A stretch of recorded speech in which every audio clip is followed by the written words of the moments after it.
Fala pessoal, como é que vocês estão?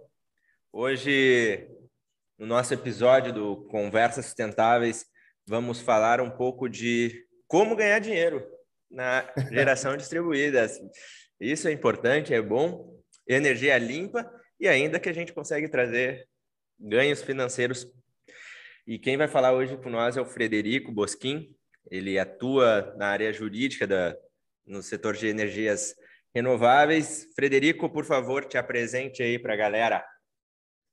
Obrigado, Wagner, pelo convite. É uma honra aqui estar com vocês, falando um tema que tem permeado aí a pauta, não só acho que econômica, mas também ambiental aí do Brasil e, claro, por conta do aumento do preço da energia, a gente falar em sustentabilidade, como tu bem pontuou, como ganhar dinheiro com isso, tem sido aí bastante recorrente essa discussão, tá? Meu nome é Frederico Bosquin, bom dia pessoal, eu sou advogado, formado pela URGS em 2002, tenho um MBA em gestão de empresas, sou mestre em direito econômico com uma tese de mestrado em créditos de carbono, precificação de carbono, como é que a gente faz a avaliação desses atributos ambientais aí da não emissão de carbono ou aplicação de novas tecnologias, e daí aqui vem essencialmente a questão de energias renováveis. E sou especialista em energias renováveis pela PUC de Porto Alegre. Eu sou diretor executivo da Noale em Energia, uma empresa, uma consultoria, uma assessoria específica para a área de energias renováveis. Então, o que a gente faz aqui basicamente é estruturação de projetos de geração de energia. Isso envolve escopos de engenharia, regulação setorial, e aqui é contratos e agências reguladoras, e a parte de finanças. Então, vamos lá começar do final para o começo, que é finanças, onde tudo sempre começa aqui dentro e como é que a gente avalia se o projeto ele tem ou não a capacidade de gerar um fluxo de caixa positivo. Vamos lá, gente. A pergunta é: dá para ganhar dinheiro? Dá para ganhar bastante dinheiro. Tem bastante pegadinha dentro do negócio. Isso aqui não é um setor exatamente fácil de trabalhar, mas é um setor bastante pródigo, aí, como se pode dizer. Por quê? De um lado, a gente tem custo de energia aumentando sobremaneira no Brasil. Isso tem sido uma tendência aí dos últimos, talvez, quase 10 anos de aumento de energia sistemático anual, então vem aí já quase na casa de 10, 12% de aumento, sem considerar bandeiras tarifárias, que também dão um extra em cima desse aumento, tanto no mercado cativo quanto no mercado livre. Sem entrar no pormenor do qual é o mercado melhor para se trabalhar com energia solar, já antecipo a resposta, os dois são ótimos para se trabalhar com energia solar. O que tem acontecido muito aí nos últimos anos? Energia solar é aquelas placas que a gente coloca no telhado de casa, recebe energia solar, converte isso em energia, é ligado no relógio da casa, o que não é simultaneamente através da lógica da casa, geladeira, ar-condicionado e televisão, é exportado para a rede na forma de um crédito de quilowatt, tá? Então, veja, se eu hoje estou jogando créditos para a rede de energia que eu não consumo, eu tenho aqui 5 anos para poder abater esse crédito. Então, aqui já dá para começar a identificar o seguinte: se eu fiz um gasto hoje e injetei 1 kWh hoje, e o custo da energia aumenta todo ano, daqui 5 anos, quando eu consumir esse kWh de volta, obviamente vai ser a um preço maior, porque a energia já vai ter aumentado, mas o meu crédito já vai ter sido colocado na poupança. Aqui já dá para identificar a primeira lógica da apropriação do ganho da energia fotovoltaica, tá? Então, assim, fora todo o prazo de vida útil do sistema, que vamos aí falar em alguma coisa entre 20 e 25 anos, e ele vai se pagar, dependendo muito do mercado que se opera, de quanto tu gastou no sistema, qual é o custo do teu capital investido, ou o custo da dívida investida no sistema, e também qual é que é a perspectiva e projeção de aumento de tarifa. Tudo isso é uma análise comparativa que precisa ser feita entre quanto eu gastaria comprando essa energia da concessionária e quanto eu gastei fazendo investimento na aquisição desse sistema. Tá? Basicamente, essa é a conta numa introdução bastante preliminar. Tentando ser um pouco aqui, então, histórico com relação a isso, tá? Porque eu acho que a gente vai falar e agora a coisa vai começar a ficar um pouco mais técnica, tá, Wagner? Então, eu vou tentar ser bem didático aqui. Tranquilo. Tudo começou lá em 2012, tá, pessoal, com uma resolução normativa chamada 482 da ANEEL. Essa resolução normativa, ela permitia que as pessoas que instalassem sistemas de micro e mini geração distribuída nas suas casas ou nos seus comércios ou nos seus afazeres, eles poderiam aderir, então, à rede de distribuição e esse crédito não utilizado, como eu falei, ele poderia ser mandado para a rede através do sistema de compensação de energia elétrica. Então, basicamente, o que é? Não existe uma compra nem venda de energia, é pura e simplesmente o que está dito na lei, ou, desculpa, na resolução normativa antiga, um empréstimo gratuito. Ou seja, eu gerei, não consumi, eu emprestei essa energia para a concessionária,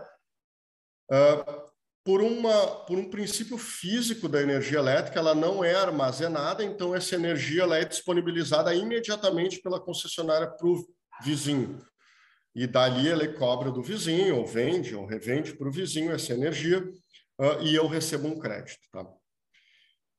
Isso andou meio que não exatamente como deveria, por uma lógica do mercado, então foi 2012, 13, 14, 15, 16... a gente ainda teve uma resolução que não decolou por conta da própria lógica de... Houve uma redução de custos muito grande da energia elétrica lá por meio de uma canetada do governo federal, que acabou se revertendo, então, num aumento exponencial logo depois. Então, teve ali um populismo tarifário que retardou um pouco do mercado de energia solar por conta da baixa do preço da energia, mas que logo depois teve uma reviravolta ali na própria lógica, e isso se transformou, então, num aumento exponencial. E também pela lógica da dinâmica do dólar, custo de equipamento, isso não decolou. 2017, se eu não me engano, foi a entrada, então, da primeira chamada revisão dessa regra da 482, a gente entrou com a 687. Resolução normativa 687, ela permitiu, então, um aumento do tamanho das usinas de 1 para 5, formatos compartilhados de divisão ou de associação de consumidores. O que isso quer dizer, basicamente? Então, eu não preciso ter uma usina somente para mim, eu poderia, então, me juntar com o meu vizinho, com o pessoal do meu bairro e montar uma usina num local remoto, na forma de uma cooperativa. Ou empreendimentos comerciais poderiam se reunir na forma de consórcios, ou condomínios poderiam fazer a montagem de usinas fotovoltaicas. Aqui, então, gente, a gente começa a ter um crescimento que os números estão aí, são históricos, o crescimento, ele, a partir de então, se tornou exponencial. Não tanto pelo surgimento dos modelos associativos, esses que eu falei, consórcio, cooperativa e condomínio, muito pelo aumento exponencial da tarifa e pela queda do preço do produto. Tá? Então, painéis solares se tornaram muito populares no Brasil e no mundo. Isso foi uma febre, ainda é.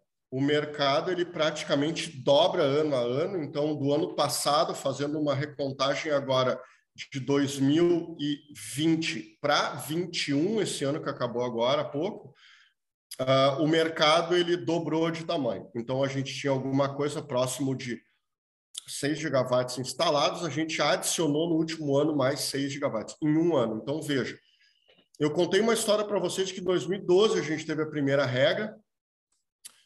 Isso a gente andou, então, quase aí 9 anos, ou 8 ou 9 anos de aplicação da resolução normativa, a gente instalou, então, 6 gigawatts de potência instalada. No último ano, a gente fez mais 6. Então, vocês conseguem, por aqui, perceber que é bastante exponencial esse crescimento. Isso vem, como eu estava falando, a partir de 2017, com a nova regra, então, toda uma série de uma conjectura aqui econômica e tarifária que impulsionou esse mercado.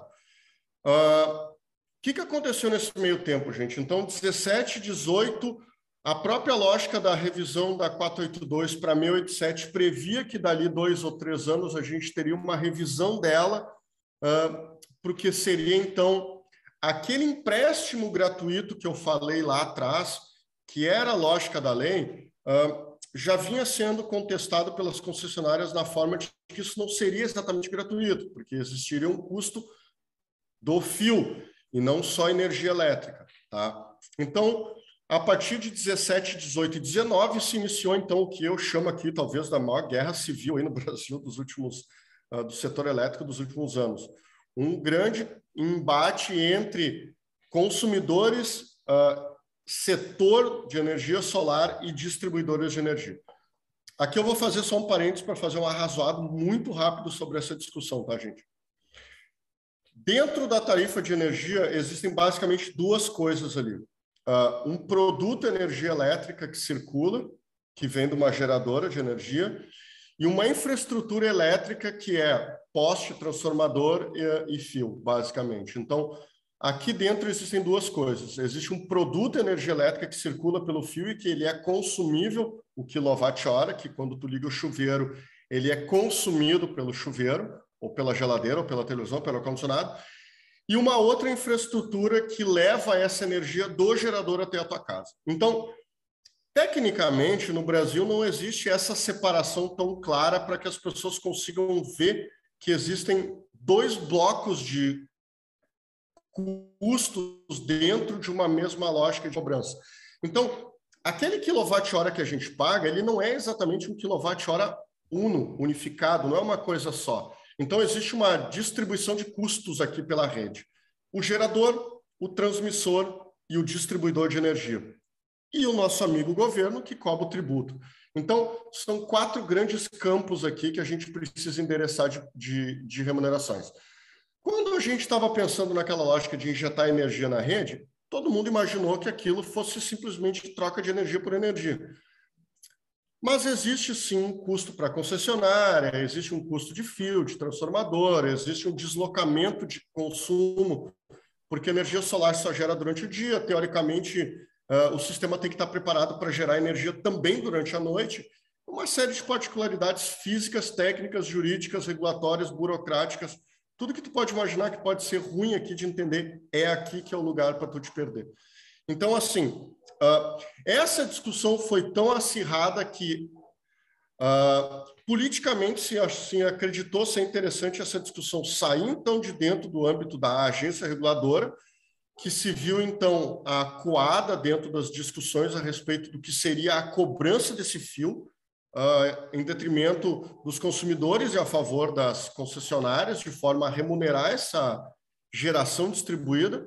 Isso foi levado para dentro do Congresso Nacional e depois aí de um debate bastante amplo, a gente teve no dia 6 de janeiro de 2022 a aprovação da Lei 14.300, que então transforma a resolução normativa que fala da geração distribuída, do sistema de compensação, no marco legal da geração distribuída de energia. E daí fala do benefício, do programa social de geração de energia sustentável, enfim.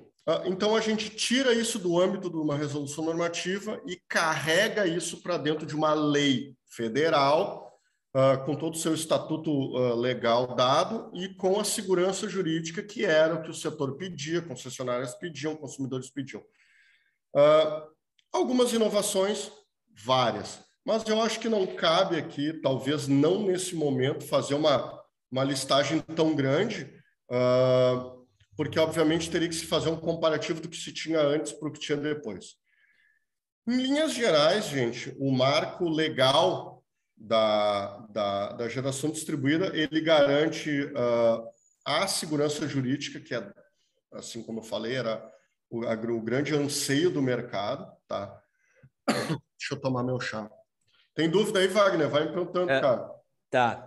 Na verdade, eu tenho 4 tópicos que foram perguntados através do Insta, que são assuntos, e alguns assuntos que eu abordei que mais eu escuto, tanto de investidores ou próprios consumidores, tá?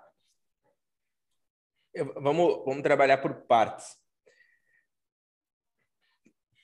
Quais são os modelos de negócio na geração distribuída que eu posso ganhar dinheiro? Quais são? e qual é o mais indicado? Por exemplo, tem investidor, tá, mas falaram que eu não posso vender energia. Como é que eu vou ganhar dinheiro com isso? E qual modelo que encaixa mais? Como é que acontece mais isso? Aposto que para ti é super normal esse tipo de pergunta. Não, isso é normal, isso aqui é o dia a dia, tá? Isso aqui é café da manhã para mim, tá, cara? Sendo bem direto e prático no ponto, tá? O marco legal, ele permite o quê? Que eu tenha a usina e ligue ela na rede, tá? Como a gente faz para isso aqui funcionar e ganhar dinheiro? São várias perguntas e isso, a resposta sempre vai depender muito. Quem me pergunta? Então, se tu, Wagner, fosse um consumidor de energia, um consumidor final de energia, e tu me perguntasse como é que eu ganho dinheiro nisso?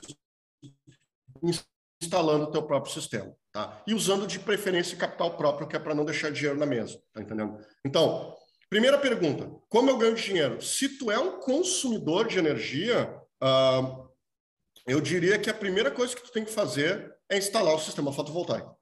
Isso é uma decisão absolutamente sem conta para fazer. Isso é a decisão entre tu ter o teu retorno de investimento entre 4, 5 ou 6 anos. Depois, os outros 18, 16 anos de usina é teoricamente energia pagando custos mínimos ali ou muito minorados, tá? Então, essa é a primeira resposta. 2, se eu sou um empresário e trabalho hoje com energia solar, como é que eu ganho dinheiro com isso?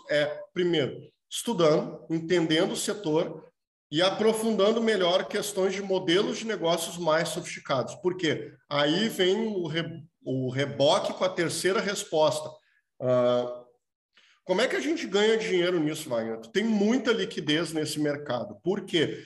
Porque é um mercado comprador e é um mercado... por que comprador, tá? Usando só para tirar um pouco dessa expressão, desse linguajar meu aqui. É um mercado que compra muita energia solar porque a tarifa aumenta muito. Então, vocês recebem um bombardeio diário e sistemático hoje das redes sociais, ofertas de serviços.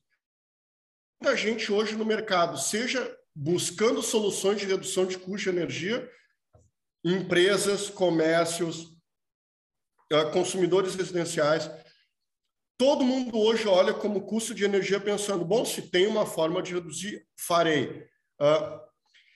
E tem muita liquidez no mercado, porque as formas de financiamento para esse tipo de empreendimento, elas já guardam uma lógica bastante simples, que é o dinheiro da energia elétrica, ele já está basicamente carimbado no meu consumidor. Então, quer dizer que eu não estou inventando custo adicional, eu não estou, na verdade, inventando ciência de foguete aqui. Eu estou, na verdade, trocando um custo que já existe para o pagamento de uma despesa de aquisição de um equipamento, de um financiamento, de uma locação, a um custo menor. Então, a lógica ela chega a ser até meio simplória de se fazer, porque, na verdade, é a troca de dinheiro de um lugar para o outro, a um custo de oportunidade menor.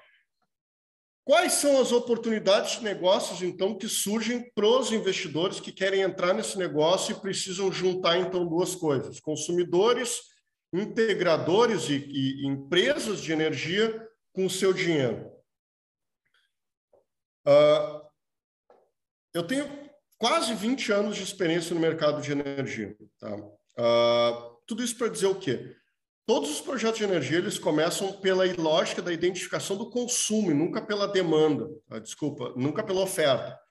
Sempre pela demanda.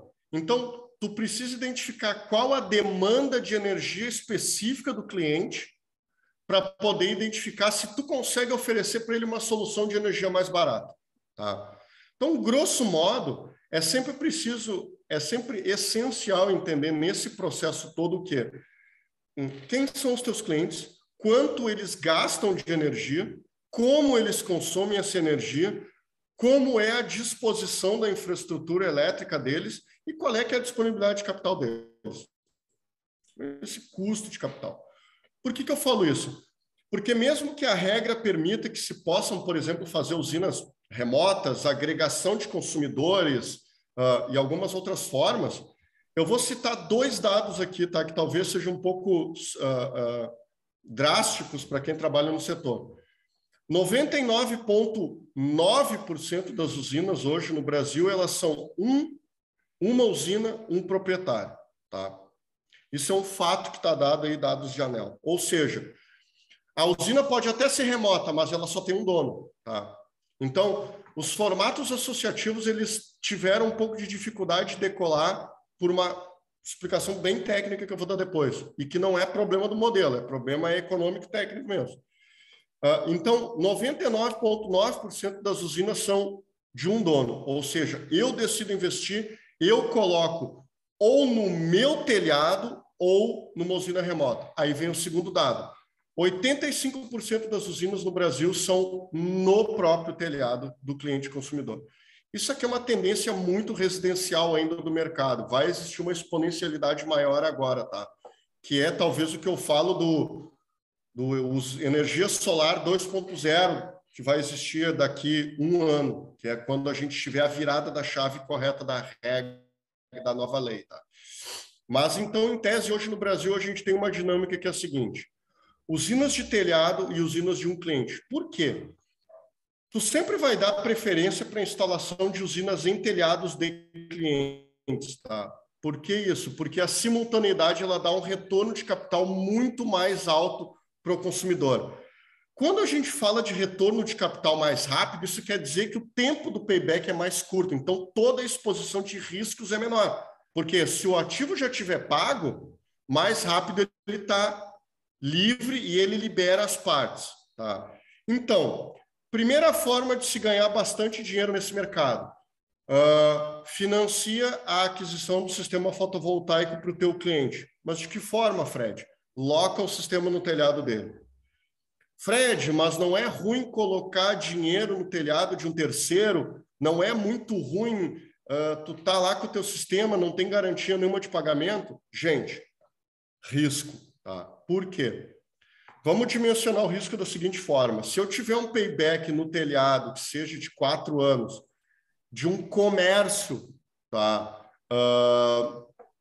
Que tem aí já obviamente, um relacionamento contigo, uma existência já um pouco mais robusta, tu pode sim fazer uma destinação de uma receita no telhado dele para que ele te pague com o dinheiro da própria economia da energia. Então, para ele se sente motivado a te pagar porque ele está pagando com a economia que ele está fazendo dentro da conta de energia dele. Como a economia dele é mais rápida, o tempo de pagamento é mais curto, tu recebe teu dinheiro, tu sai do negócio mais rápido. Tá? Então, em tese, essa é a dinâmica do negócio. Quanto mais rápido tu receber teu dinheiro, mais cedo tu consegue partir para outro negócio com mais liquidez no teu giro. Fala, Wagner. Para o investidor, assim, tu comentaste de liquidez. Existe liquidez? Algumas perguntas eu vou te fazer. Eu, Wagner, já sei das respostas. Vai tocando. Mas é mais para quem está ouvindo, né? Existe, e isso são perguntas que acontecem para mim, existe liquidez da usina de uma maneira geral? Eu vender ela, por exemplo, eu criei uma usina ali no modelo de cooperativa, estou gerando, e eu quero vender a usina. Qual é o ágio que tem? Existe comprador e quanto capital do que eu investi? Outra pergunta que existe é tipo assim, um investidor comum, ele, cara, por que eu vou investir no setor de energia? Por qual motivo? E qual seria o meu mínimo para eu trabalhar dentro da geração distribuída? Vou pela pergunta mais simples, tá? Vamos imaginar que assim, eu estou no Rio Grande do Sul, tá? Eu vou fazer uma conta bem simples aqui de padeiro por cima, tá? Conta de advogado. Uma usina de 75 kW, que é o limite da baixa tensão, tá? É uma usina que vai te custar aí alguma coisa entre 400 mil reais, tá? Essa é uma usina que, teoricamente, ela vai te render limpo, tá? No fim do mês, alguma coisa entre, sendo bem não tão... otimista? Não tão otimista. Vamos lá, podemos falar aqui entre alguma coisa entre 4.500, 4.800 e 5 mil reais por mês, tá? Então, tecnicamente, tu tem com uma usina de 75 kW, há sim formas de ganhar mais de 1% ao mês com uma usina dessas, tá? Tarifa de energia, consumo, reforço de rede, talvez não vai ter, não paga demanda contratada, custo de equipamento aumentou bastante, mas, grosso modo, tu vai montar uma empresa pequena, que é uma limitada, cujo capital social dela é a usina e talvez o terreno. Se tu juntar terreno e usina, vai ter um capital social ali de 600, 700 mil reais. É uma empresa limitada, lucro presumido, que opera de locação de equipamento, o KNAI dela é locação de equipamento sem operador, vai fazer uma tributação de lucro presumido no fim do ano, tu vai botar, depois de pagar todo o imposto, talvez ali 4.800, 4.500 por mês. Tá? Não é mal, né, gente? Então, não resolve a vida de ninguém, mas é um apartamento de 500 mil reais que te gera 5 mil reais de aluguel. Eu não sei se existe algum apartamento de 500 mil reais por esse valor. Então, tu já consegue fazer esse comparativo, tá? 2. Quanto é que vale uma usina de 400 mil reais? Cara, a usina não vale 400 mil reais. Ela vale 400 mil reais vezes todo a capacidade que ela tem de gerar fluxo de caixa durante todo o ciclo de vida útil dela. Então, o que eu tenho que fazer? Eu tenho que pegar e projetar a geração de energia dela pelo ciclo de vida, considerando a troca de inversor, obviamente, que é um custo lá pelo 10º ano. Eu tenho que transformar isso em valor de energia, então eu tenho que pegar o valor a quantidade de quilowatt gerada, multiplicar pela tarifa da energia da concessionária, diminuir os custos, jogar pelo ciclo de vida dos 20 anos e trazer a valor presente líquido. Tá entendendo? Então, essa usina vai valer, talvez, aí, no mínimo, 2, alguma coisa bem próximo de 2, 3, talvez 4 milhões de reais. Tá? Então, claro, tu vai estar vendendo uma usina que tem uma perspectiva de geração. Eu fiz aqui uma conta de padeiro, talvez vai valer 3 milhões de reais. Tá? Isso a gente vai ter que calcular muito pela depreciação da produção de energia, uma série de fatores. Tá? Eu sempre... Depreciação da tecnologia. Não, pode falar. Eu sempre uso para o investidor justamente esse ponto aí que tu falou da venda. E, ao mesmo tempo, quando tu já tem compradores, né? Daí eu dou o exemplo, porque às vezes eu tento trazer para o mundo das pessoas, assim, sem trazer a área de energia. Eu digo, cara, é a mesma coisa que eu falar assim, tô te vendendo minha padaria com 10 anos de pão vendido. É isso aqui que eu tenho para ti. É isso que acontece. Veja, a gente precisa ter muito cuidado aqui, porque assim, a gente fala de venda de usina, mas a gente nunca vai poder falar em venda de energia, porque a venda de energia é uma atividade vedada e ela só é permitida a 3 tipos de pessoas no mercado: distribuidor de energia, gerador de energia e produtor independente. E, na verdade, autoprodutor quando vende o excedente. Então, assim, isso aqui que é permitido no mercado. Se eu sou um consumidor de energia e eu estou no mercado cativo injetando energia, eu não posso vender energia.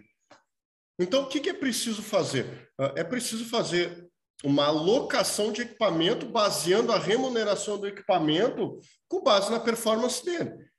Aí a gente entra numa métrica da engenharia que vai explicar muito algumas coisas. Quanto de energia essa usina vai gerar e a que preço essa energia vai ser colocada no mercado. Então, basicamente, o que acontece aqui, tá? Quando a gente entra nesse mercado de energia, claro, tem muita liquidez para a usina. Tem, Wagner, tem muita liquidez. Mas ninguém, de uma certa forma, vai querer pagar o prêmio de uma usina. Então, é mais fácil tu ir lá e construir a tua própria usina. Por isso que muitas das usinas são construídas dentro de uma lógica que se expandiu aí pelo mercado imobiliário, que era o chamado Build to Suit, que era, eu construo uma usina específica para um cliente e esse cliente, de uma certa forma, ele fica, então, vinculado a uma alocação dessa usina por um prazo, que nem tu me disse, que é basicamente o quê? Eu, investidor, construo a usina, alguém traz um consumidor que loca essa usina e essa usina, então, ela é construída especificamente nessa dinâmica de uma usina, um consumidor, com um contrato aqui, então, de 10 anos, bem amarrado, cláusulas bem ajustadas, para que esse consumidor, então, fique, obviamente, tendo o ganho financeiro de todo esse tempo da usina, né? E ele consiga fazer o uso do benefício. Então, aqui a gente vai dividir o benefício em 3. O consumidor que paga menos, o agenciador aqui que conseguiu agenciar um cliente que vai receber um percentual dessa dinâmica toda de fluxo de caixa, e o investidor que, obviamente, recebe o contrato de locação. Então, dá para ganhar? Dá. Quanto mais longo o contrato, obviamente, mais dinheiro a gente consegue ter na mesa. Quanto maior a usina, também a gente tem um fluxo de caixa sistemático bem mais amplo. Isso é um modelo de negócio muito já difundido no Brasil. Eu, particularmente, já trabalho muito com montagem e locação de usinas, seja em telhado, seja em solo, seja no mercado livre e seja no mercado cativo. Parênteses, o mercado livre cresce muito no Brasil. Então, assim, qual a diferença do livre para o cativo? Mercado livre, as usinas são 2, 3, 5, 10 vezes maiores que as usinas de mercado cativo. Não é raro clientes nos procurarem aqui para usinas de solo com 80%, 90% de simultaneidade, onde eles pedem 10 megas, 15 megas, 20 megas de usina solar na carga, ou seja, no telhado do pavilhão. Porque ele trabalha com indústria, ele tem injetora, forno, sei lá, está trabalhando ali com serralheria, com fábrica de móvel, com estamparia, com pintura, com injeção de plástico, fertilizante, fábrica de trator, fábrica de caminhão, panela, cutelaria, fertilizante, cimento. Então, deixa eu abrir aqui só um pouquinho. Ok.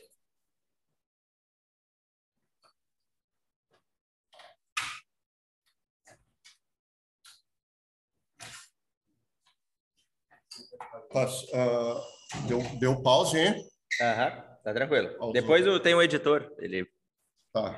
faz essa parte. Então, assim, a grande amplitude de setores hoje que buscam esse tipo de solução é praticamente, então, todo mundo que consome energia. Tu vai ter, então, uma nova, talvez uma outra lógica um pouco mais... talvez difícil de compreender para o público comum, porque ela guarda muita relação com a tributação. Então, a atividade econômica fim do consumidor também é importante para a análise da viabilidade. Então, a gente separa em dois grandes blocos aqui o consumo final, tá? O comércio e a indústria, tá? Então, o consumidor industrial ele já está no mercado livre por uma dinâmica da própria lógica do mercado, e o cliente, mas ele também sempre faz um creditamento do ICMS da energia. Então, para ele não é um pagador de ICMS nem de PIS/COFINS. Então, isso, de uma certa forma, também tem que ser entendido nas análises de viabilidade. Então, quem tem sido hoje o grande consumidor filão assim, do mercado de energia, seja no livre ou no cativo? Supermercados e comércios de varejo em geral, centro de distribuição, shopping center, shopping mall, atacarejo, centro de distribuição de produtos e tal. Por quê? Porque como tu trabalha com serviço, tu é o pagador final lá do ICMS. Então, qualquer disposição de energia solar no teu telhado, tu vai transformar esse imposto de energia que tu não comprou, que na verdade tu evitou o consumo dela, analogamente, tal qual como eficiência energética. Isso aqui é diretamente dinheiro que tu transforma de tributo em CAPEX de usina. Então, aqui é o grande segredo da viabilidade dessas usinas. Então, se tu me pergunta assim, quais são as grandes formas de se ganhar dinheiro nesse negócio, é aproximando hoje cada vez mais consumidores finais de soluções de geração de energia que incluam a geração de energia, num primeiro momento, na própria carga, depois, talvez uma agregação de uma eficiência energética, que é uma lógica também que volta com muita força hoje pelo custo da energia. Então, a energia evitada acaba tendo um preço hoje já parelho com a energia, com a paridade da rede da energia do que tu compra. E também, obviamente, num segundo momento, talvez a geração remota. Então, essa é uma das grandes lógicas aí desse mercado para os próximos anos, a geração solar na carga e a eficiência energética entrando junto já como uma economia de energia. Deixa eu te fazer uma pergunta, já que tu tocou em alguns tópicos relacionados ao ACL. Primeira pergunta, a gente parte da GD e pula para o ACL. Com a mudança com o marco legal, a geração distribuída, esse modelo de negócio, ainda vai se tornar vantajoso eu pegar e construir uma cooperativa, um consórcio. E aí a gente passa para um outro lado, que é o seguinte: a gente está falando muito na parte da CL, acabo conversando com bastante pessoas também do setor, a gente tem uma área nossa que a gente trabalha ali com a CL, falando de abertura de mercado 2024, mas assim, onde vai entrar todas as pessoas lá para mais 2026, 2028, onde a gente vai conseguir abrir para todos os consumidores. A geração distribuída ainda vai ser um modelo de negócio tão atrativo, ou é bom eu criar o meu modelo de negócio já pensando em levar a minha usina, levar os meus projetos já para dentro do ACL? Olha, a geração distribuída ela é muito atida a baixa tensão, tá? O Mercado Livre ele é muito atido a alta tensão. Muito tem se falado. Primeiro, Mercado Livre e Mercado Cativo eles não competem tecnicamente, tá? Ou geração solar aqui, como eu falo assim, geração distribuída não compete com o Mercado Livre, que é um mito que se criou no mercado. Muitos integradores têm medo dessa aproximação do Mercado Livre e abertura do Mercado Livre. O competidor da geração distribuída é o gerador de grande porte. Esse é o teu competidor. Hoje no Brasil, o teu maior competidor, então, portanto, é o gás natural. Não é, obviamente, o Mercado Livre. O Mercado Livre de energia é o mercado onde o cliente opera. O cliente ele compra energia através do Mercado Livre. Ele não, a fonte de onde isso vai vir é uma particularidade que guarda uma relação com a estrutura do mercado, a estrutura do setor elétrico brasileiro. Então, hoje, o maior competidor da energia solar no Brasil é o gás natural. Isso está dado pelo plano decenal de expansão, que diz quais são as duas fontes que mais vão expandir no Brasil: eólica, solar e gás natural. Então, obviamente, se eu expando o gás, eu devo expandir um pouco menos solar. Mas são mercados que não se comunicam também por conta da dinâmica da capilaridade da energia solar. Na forma que a energia solar é tão capilarizada, que o gás natural não tem essa particularidade. O gás natural ele é absolutamente concentrado dentro de uma usina gigantesca, dentro de um lugar. E ela fornece um tipo de energia que tem uma especificidade completamente diferente. Tá? Segundo ponto é, a energia solar, na baixa tensão, aí, como tu fala, de montar tua usina, montar tua cooperativa, isso continua sendo um modelo, isso vai continuar sendo um modelo de negócio muito interessante, porque ele agrega consumidores e ele, de uma certa forma, retira de dentro da concessionária consumidores para colocar dentro de uma cooperativa. Obviamente, pagando fio. Então, eu vou estar competindo, basicamente, grosso modo, aqui numa parcela que eu compenso e na terra. O fio B, que é o componente de remuneração da concessionária, vai continuar sendo remunerado. Então, tecnicamente, a gente amplia uma possibilidade de competição entre cooperativas privadas de energia aqui dos investidores e mercado cativo de distribuidoras. Eles vão continuar existindo e vão continuar coexistindo. Tá? Talvez aqui vai existir uma especificidade muito importante do modelo, que é o que já vem sendo feito e o que já vem dando dinheiro para muita gente. Consumidores corporativos de baixa tensão. Então, são redes de farmácias, redes de postos de gasolina, rede de loja de conveniência, academia de ginástica, fast food, padaria, que são consumidores corporativos com algum certo grau de sofisticação na estrutura.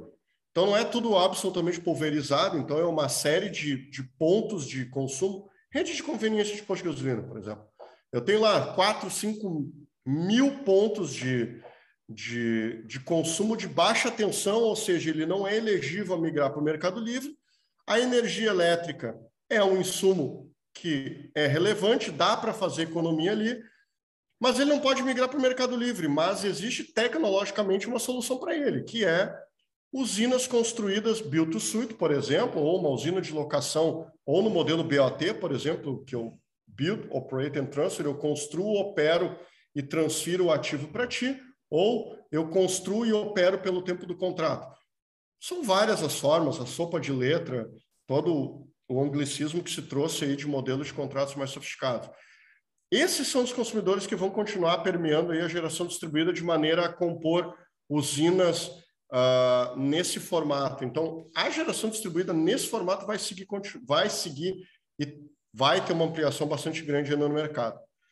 Alguns investidores gostam do modelo, por exemplo, de locação de usinas para consumidores residenciais, porque ele prefere vender não para o cliente corporativo que tem 1.000 pontos de baixa tensão e que vai negociar com um ponto só de contato. Não, ele prefere assumir a ideia de que ele vai ter lá 4, 5, 6, 8, 10, 15 mil consumidores dentro de uma cooperativa para operar uma usina e fazer a compensação dentro da área da concessionária. É um trabalho mais doloroso aqui, tu vai ter que lidar primeiro com inadimplência, níveis de desconto para clientes são diferentes, talvez aqui tu ter que lidar com os fluxos de caixa também pode ser desafiador, e outro ponto que talvez é o mais severo e mais essencial, tu não pode comprar a energia da usina, né? Tu tem que locar uma usina e trabalhar, então, o consumo do cliente, que é variável, com a tua compra de energia, que tem que ser através de um contrato de locação, a parcela da maior parte fixa. Então, aqui entra num pormenor que acho que nem vale entrar, mas então, talvez a maior limitação do mercado hoje, tá? Dentro da linha de 2023, tem falado da que... abertura do mercado? Como? Não. Da abertura do mercado. Da 14.300. Tá. Da 14.300. Tem falado no custo da demanda da geração remota vai ser similar ao que funciona hoje no ACL, a cobrança. Da geração. Isso, da geração. Produtor independente. Exato, da PE. Porque, assim, isso está previsto, tem lá uma redação meio canhestra que não fala exatamente a troca da demanda contratada de potência, que é sempre uma demanda com característica de consumo, por uma usina remota que, teoricamente, mudaria essa característica para uma usina meramente de geração. E isso daí se aplicaria, então, dentro da terminologia tarifária, a TUS de G, tá? Que é a TUS a TUS de pura geração. Obviamente, ali naquele ponto de geração não tem carga, então, como eu não tenho carga, não teria por que pagar demanda de potência. Então, eu faria só a TUS de G. Tem locais que a TUS de G é muito próxima da demanda contratada, tem locais que é muito discrepante, tem locais que é 6 vezes menos, tem locais que é muito mais. E, na verdade, o que acontece? Está previsto na regra que, a partir do próximo ciclo de revisão tarifária das concessionárias, poderá ser pedido essa adequação. Tu te lembra que eu te falei que menos de 1% das usinas no Brasil são de geração compartilhada? Acho que está na hora de explicar o porquê disso, tá? A geração compartilhada ela tem uma lógica que talvez seja um pouco anti-econômica quando foi colocada na regra. Se eu estou pagando disponibilidade na minha casa e eu migro para uma usina remota de geração compartilhada, essa usina remota ela vai ter que, então, começar a pagar uma demanda de potência para poder se conectar na rede. Então, para eu poder agregar consumidores que vão continuar pagando disponibilidade, eu tenho que montar uma usina que começa a pagar demanda contratada. E ela não é barata. Então, quer dizer que eu não estou diminuindo o custo de energia do meu cliente, eu estou aumentando o custo de energia dele, porque eu estou acrescentando um custo essencial aqui, bastante grande em algumas concessionárias. Então, esse sempre foi o custo que inviabilizou a maior parte das usinas. Tá? Isso explica 50% do problema. Depois, a dinâmica dos convênios de ICMS do Brasil, eles dizem que gerações compartilhadas de energia na forma de GD, ela não tem benefício nenhum de ICMS. Então, tu não consegue abater o ICMS nem da TE nem da TUSD, que são as duas componentes tarifárias, fio e energia. Ou seja, num consumidor residencial, isso representa 30% da fatura de energia. Então, eu não consigo compensar 30% da minha fatura, que eu vou seguir pagando. Então, aqui eu já perco 30% do fluxo de caixa. E do outro lado da geração, eu estou acrescentando o custo de demanda contratada de potência. Então, quer dizer que, além de aumentar o custo, eu não consigo abater imposto e daí eu não consigo fazer a mágica funcionar. Então, de uma certa forma, esse sempre foi o grande empecilho. Isso está para ser corrigido dentro da 14.300 através do que tu falou. Troca da demanda por TUS de G e um ponto da regra que diz assim, nas gerações compartilhadas, todas as faturas podem ser agregadas em nome da própria unidade geradora. Então, eu teria as contas de energia de todo mundo que participa da cooperativa em nome da cooperativa, tá? E isso faria com que eu tivesse uma simplificação do processo perante a concessionária, mas, do ponto de vista tributário, eu poderia fazer o enquadramento dela como autoconsumo remoto, ou seja, uma usina um cliente e não mais compartilhado. Tá? Eu tenho algumas dúvidas sobre a legalidade disso, sobre trocas de titularidade, mas acho que pagamentos de contas de energia de outras pessoas pela simples troca de titularidade. Isso poderia aqui me parecer um negócio simulado, tá? Uma simulação. E daí, obviamente, aqui a gente estaria fazendo uma elisão fiscal. Tá? Para efeito de recolhimento de ICMS, PIS/COFINS. Mas eu acho que esse ainda é um ponto que precisa ser clarificado aí no setor. Tá? Perfeito. Tia, estamos encerrando o tempo aqui. Bom, obrigado pela entrevista. É isso, eu quero agradecer o teu tempo. Se ficou alguma dúvida, pode mandar no e-mail, que eu acho que tu disponibiliza no chat o e-mail e eu respondo. Eu vou compartilhar, quero que tu me diga quais são as redes que tu usa para eu poder compartilhar com o pessoal, para quem quiser te achar, e também as considerações finais, se ficou alguma coisa pendente ou algo que tu acha que tem que ser relevante para esse podcast, esse primeiro podcast. Eu digo primeiro porque com certeza a gente vai engatar outros aí ao longo desse ano. E então, mas te agradeço também pelo teu tempo, Frederico. Mandando meu e-mail aqui no chat. De novo, agradeço a participação, o convite. Se o pessoal ficou com alguma dúvida, é só me acionar no e-mail aqui. Acho que tenho bastante experiência aqui na montagem desse tipo de modelo de negócios e eu acho que foi a pergunta que tu me fez lá no começo, como é que se ganha dinheiro com energia solar.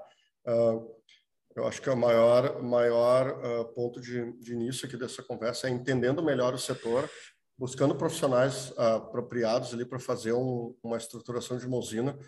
Não recomendo construções de usinas sem apoio técnico, isso pode se tornar um dissabor ali na frente. Sempre é bom buscar um apoio, principalmente começar pela parte da matemática, entender tarifação de energia, e também aqui os contornos que a regra dá sobre essas vedações legais. Venda de energia não é uma atividade permitida a todos, então não é exatamente vou montar os contratos, eles precisam ter algumas particularidades bem específicas do setor, que vai guardar uma relação com a performance do equipamento, então tem que entender um pouco da engenharia e da geração de energia solar, tem que entender da economia para entender como funciona a lógica do dinheiro e também, obviamente, da regra para dizer o que pode e o que não pode fazer dentro desse mercado, tá? Então, agradeço mais uma vez o convite, Wagner, está à tua disposição e aqui coloco a Noalia à disposição de todos vocês para atendê-los aí nesse mercado. Com certeza, vamos conversar. Valeu, pessoal, pela audiência. Vamos falando. Abraço. Obrigado, João.